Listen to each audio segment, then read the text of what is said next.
अस्सलाम नाज़रीन, मैं तो मौजूद हाँ डेरा इस्माइल खान दरिया सिंध ते इत्थे मैं आया आज मैं विजिट किया ते माशाअल्लाह ये मैं बच्चों को देखा है बच्चे जो है ना अभी बड़ी अच्छी स्विमिंग कर रहे हैं इत्थे दरिया दे अंदर ते इन्हों को मैं पूछना कि इन्होंने स्विमिंग किसने सिखाई है। बड़ी दिलेरी का काम है।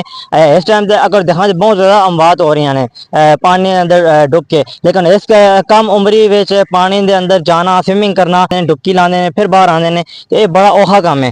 ते भाईजान क्या हाल है, खैरियत है? जी हाँ। अच्छा ये मैं दस तू ते पानी दे अंदर किस तरह तू डुबकी ला के तैर वैना है ते एक किनारे तो दो किनारे ते चला वैना है ते ये बचपन तो ही स्विमिंग का शौक पै गया जो किसी स्विमिंग सिखाई है? किस तरह स्विमिंग आई है? आप सीखे हैं। आप सीखी है? जी हाँ। अच्छा तो किस तरह जब जब तुम छोटे हो तो किसी देख के स्विमिंग शुरू की थी? कोई तुम वाले साहब कर दे स्विमिंग कोई करदा है इस तरह? हाँ हमारे वाले सब करते हैं। तुम वाले साहब स्विमिंग कर दे? जी हाँ।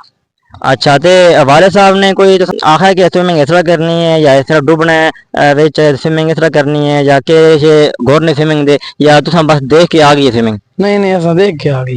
ते पहले कितने साल की उम्र जो पानी में स्विमिंग की थी तुसाने? 8 साल। 8 साल की उम्र है। अच्छा ते पहली बार जो स्विमिंग की थी कोई डर शर नहीं लगा? नहीं नहीं। अच्छा ये पानी के अंदर जिस टाइम बहते हो डुबकी लाते हो एक किनारे दो किनारे तक बहते हो ते ये जिस टाइम पानी के अंदर बहते हो साह अपना रोक दे हो? जी हाँ। अच्छा तो ये किस तरह मतलब कि करनी पैंदी स्विमिंग? अगर कोई सीखना चाहे किस तरह से सीख सकता है? मतलब पानी अंदर मैं हूँ डुबकी मारा मैं डुब ही बैठा ना इस नाल के तरीका होंगे बंदा जो डुबे ना के तरीका कार होंगे? ऐसे ऐसे करना पड़ता अरे हाथ मारने पैंदे ने ते मैं हुन अगर पानी अंदर चला जुला मैं हाथ मारा तो मैं डुब बैठा। है। जी हाँ ये सीखना पड़ता है पहले। ते तुसा दे दो असा सीखी नहीं तुसा फिर किस तरह पानी अंदर तैर कर दे हो?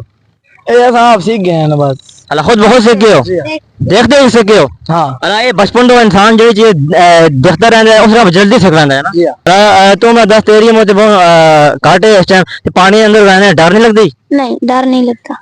ते पानी के अंदर उस टाइम बहना मैं तो देखा है पानी अंदर डुबकी ला के तो फिर साहब रोक के उस टाइम पानी अंदर बहना? जी हाँ साह रोक लेना। अल्लाह जे ये पानी मतलब कि अगर पानी के अंदर तैरदा होने तो कोई अगर सप शप आ जाए या ऐसा कोई रेली चीज आज कभी इस तरह होया कि कोई चीज लड़ी होवे? नहीं कभी नहीं होना। अल्लाह पानी अंदर कोई मच्छी हो मच्छी पकड़ी है कहते? नहीं कोई मच्छी नहीं दरिया के अंदर? नहीं कोई नहीं। अच्छा मैं ये दस के स्कूल पढ़ने नहीं पढ़ना स्कूल? पढ़ देना स्कूल पढ़ देना।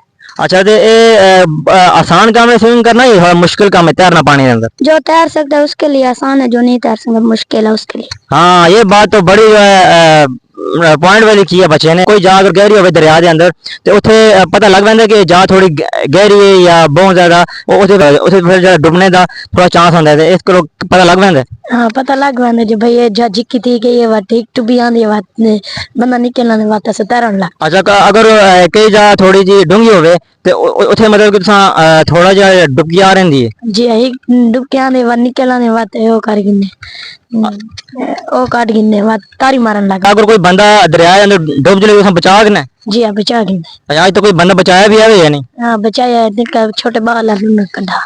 अगर छोटे बाल बचाया? जी हाँ। क्या बात है क्या बात है माशाल्लाह जी। ये आहदा पे बचा हुआ है इसने बचाया भी है तो तू दस तो ने किसी बच्चे ने बचाया आज तक? हाँ जी हाँ हम तीनों ने बचाया। अच्छा आपका ये बड़ा भाई है मतलब कि आप तीनों ने मिल के बच्चों को बचाया वो पे है? ए जी के गल है जी के गल है माशाल्लाह बच्चे जड़े ने ना सिर्फ जड़ा स्विमिंग करते पे ने एक अच्छी बल्कि जड़ा कई जाना भी इन्होंने बचाई ने खराज तहसीन के मुस्तक ने। देखियो अपना ख्याल भी रखो जाने का ते जड़ा जान भी बहुत ज़्यादा कीमती है। तो कभी सुनते हो ना खबर के कोई बच्चा डूब गया पानी है काफ़ी अफशारा नाने में डूब पैंदे ने तो इस वजह तो थोड़ा एहतियात किया करो। तो ये जी टैलेंट है पाकिस्तान का उभरता हुआ टैलेंट है तो इन्हें वहाँ प्रमोट होना चाहिए इन्हें हौसला अफजाई मिलनी चाहिए आगे चल के पाकिस्तान का नाम रोशन कर रखते हैं। अगे जो जितने भी ओलंपिक्स मुकाबले होंगे ने उन ओलंपिक्स मुकाबलों में इन्होंने बुलाया जुले तो ये अगर उसे जुलन तो जुल के पाकिस्तान का नाम रोशन कर सन। ओलंपिक के जो मुकाबले होंगे उसे कई सिफारशी प्लेयर चले पैंदे ने पैसा गिन के अगे चले पैंदे ने जिस वजह से पाकिस्तान का नाम बदनाम होता है वो हार के आ रहे हैं। अगर इस तरह टैलेंटेड जातकों आगे खड़सो ओलंपिक के मुकाबले में तो ये फिर गोल्ड मेडल अवार्ड गिन के आसन तो पाकिस्तान का नाम रोशन कर सन। मेरी अपील है गवर्नमेंट ऑफ पाकिस्तान मेरी अपील है कि इन्होंने बच्चों मौका दो ओलंपिक के जो मुकाबले होंगे ने जिस तरह दरिया अंदर स्विमिंग करते हैं अगर थोड़ी बहुत ट्रेनिंग और इन्हें ਮਿਲ ਜੁਲੇ ਤੇ ਮੈਂ ਆਖਣਾ 올림픽 ਦੇ ਜਿਹੜੇ ਮੁਕਾਬਲੇ ਹੁੰਦੇ ਨੇ ਉਹਨਾਂ ਵਿੱਚ ਇਹ ਕਿਸੇ ਨੇੜੇ ਵੀ ਨਹੀਂ ਲਗਾਉਣ ਦਿੰਦੇ ਤੇ ਪਹਿਲੀ ਪੋਜੀਸ਼ਨ ਕਿਨ ਗਿਆ ਸਨ ਤੇ ਸੋਨੇ ਚਾਂਦੀ ਦੇ ਗੋਲਡ ਮੈਡਲ ਤਮਗੇ ਕਿਨ ਗਿਆ ਸਨ ਤੇ ਖੁਦਾਰਾ ਇਹਨਾਂ ਤੇ ਥੋੜਾ ਫੋਕਸ ਕਰੋ ਇਹਨਾਂ ਤੇ ਥੋੜਾ ਕੰਮ करने की जरूरत है टैलेंट है पॉलिश करने की जरूरत है ते आगे चल के टैलेंट पाकिस्तान का नाम रोशन करसी अल्लाह हाफिज़।